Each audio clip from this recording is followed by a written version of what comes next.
Hello, everyone, and welcome back to In Her Element. I know it's been a while, but I just had a couple of crazy weeks. But I'm so glad to be back and recording this new episode for you guys. So, the time that I had over the past few weeks, I've been thinking about my journey and a lot, to do with what's been happening. So it got me thinking about seasons, not the dramatic seasons or the ones where, we get big milestones, but actually the quiet seasons, the ones where nothing looks broken from the outside, but inside everything feels slightly unanchored. And I want to ask you something before we begin. What if this season of uncertainty that you are in right now is not a breakdown, but let's say a recalibration? Now, this episode is for the women who are between identities, the ones who used to introduce themselves with certainty. Say, I'm a doctor, I'm in finance, I'm in academia, or I'm on so and so path. And now, when someone asks what you do, you just pause a second too long.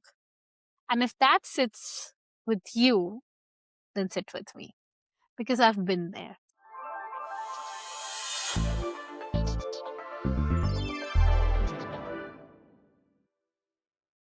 So there was a time when my future felt very clear. I was practicing medicine in India. I wore the white coat. I walked hospital corridors, that smelled like urgency. I carried files, I carried responsibility, and a version of myself that kind of made sense, probably to everyone else, not so much to me. And I won't romanticize it. It was hard. It was very exhausting and it was emotionally very heavy. But it was also, in some way, very clear. There's something about that white coat that does something to you. It gives you structure, identity, and a social legitimacy. And when my family introduced me as a doctor, there was this certain pride in their voice that felt surreal. Like years of hard work had crystallized into that one word. And I thought that was it. That was my path. That was my final form. But slowly something started shifting. And it wasn't in this one moment or after one big bad shift, but quietly over time.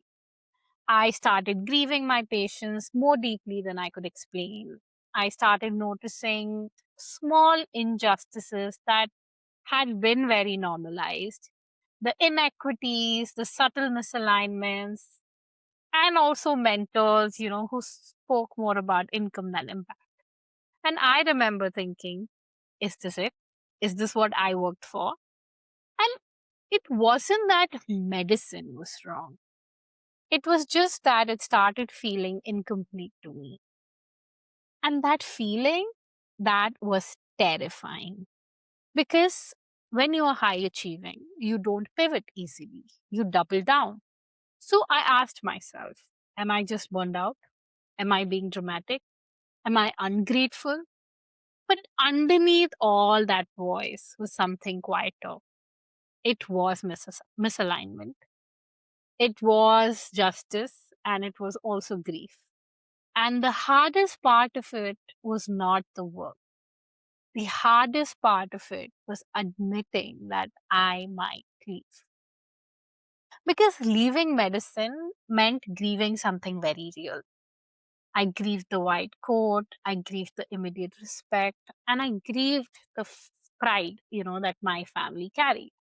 And what I didn't tell people at that time was that I was terrified of starting over.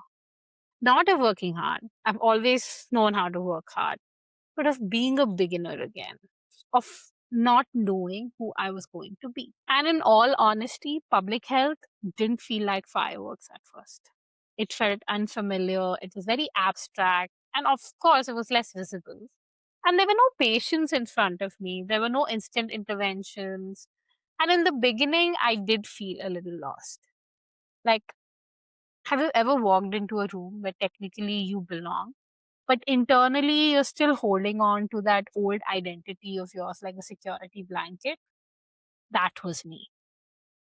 And then something very beautiful happened because I started seeing systems instead of symptoms. And truthfully, I had already been seeing them in the hospital, the inequities, the structural barriers, and the patterns in who had access and who didn't. And public health gave me language for what I had been sensing all along. And slowly, it stopped feeling like a loss. It started to feel like a calling. But here's the thing that nobody talks about. Even when you feel aligned, you can still grieve. There were moments when I thought maybe I should have done both. Maybe I should have found a way to keep the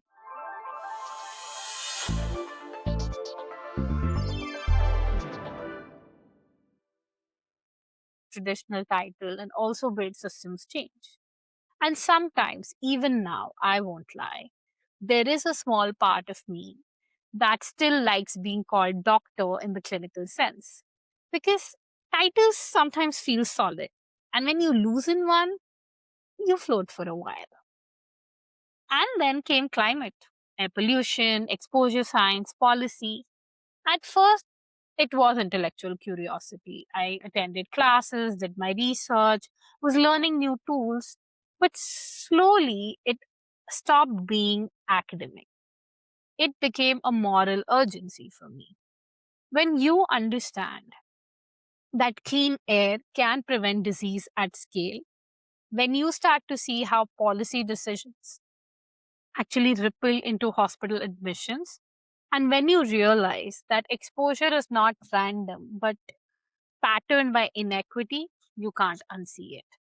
And climate change is not an abstract environmental health issue, it is a public health emergency. And choosing climate didn't feel like a retreat, it felt like expansion of my knowledge. Like I was zooming out from one patient at a time to a population level protection. And today, as I'm about to finish my PhD, I feel more than sure. But that certainty actually came after sitting in the in between. Now, let's talk about this part very, very honestly. Why does this middle space feel so destabilizing? And by the middle space, I mean the pivot. There's research that actually explains this beautifully. Herminia Ibarra, who studies career transitions, says something that I absolutely love. You don't think your way into a new identity, you act your way into it, which means that the middle is experimental. You try things, you test roles, so you stretch. And high achieving women, we are not trained for experimentation, we are trained for precision. And psychologists talk about possible selves, the version of you that you expected to become. And now, when that expected self actually shifts, even if it's by choice, it feels like an ego death. And sociologists who actually study role exit say that leaving a role involves doubt first. Doubt, not clarity. Which means discomfort you feel is not a sign that you are failing. It's a sign that you're actually transitioning. But here's where it gets tender because we attach worth to linear progress. We think if the path bends, something went wrong. We fear sunk cost. Was all that training wasted? Did I lose time? Am I behind? Let me say this clearly. Nothing is wasted. Your skills travel with you. Your compassion travels with you. And your discipline travels with you. And let me answer the question that I'm about to ask you. When I left medicine, I was grieving certainty. I was grieving the applause. I was grieving my proximity to family, moving away meant missing milestones, weddings, birthdays, ordinary evenings that you can't schedule on Zoom. Emotionally, the distance felt heavy. Financially, I felt behind. And socially, I was rebuilding. And yes, there were moments I wondered what if I had stayed back. But I did not disappoint my younger self because my younger self didn't want prestige at any point. She wanted purpose. And the climate work that I'm doing allows me to express purpose in a way that feels way bigger than me. And now I want to gently turn this towards you. What are you grieving that you haven't admitted yet? Is it a title, a timeline, a relationship, or a version of yourself that felt more impressive? Say it quietly and just to yourself. Because grief, when acknowledged, becomes integration, and grief, when avoided, becomes paralysis. And now let's go back to the hook. Recalibration is not panic, it's actually precision. When systems drift, engineers actually recalibrate it. They don't shame the system, they adjust it. So we have to understand that the in between, our pivot, is not collapse.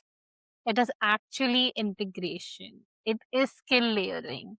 It is identity composting and it is moral refinement. And you are not behind. You are actually synthesizing, and the synthesis takes time. So, if you are in between right now, I want you to know something, that you are not lost. You are actually expanding. The blur you feel right now, the blur that you're uncomfortable with, might be building a range that you can't see. So, tonight, do one thing, journal on this. What identity am I outgrowing? And what identity am I rehearsing? And if this episode felt like it was speaking directly to you, send it to another woman who's quietly pivoting. Because none of us are in this alone. This is in her element, and sometimes being in your element means allowing yourself to evolve.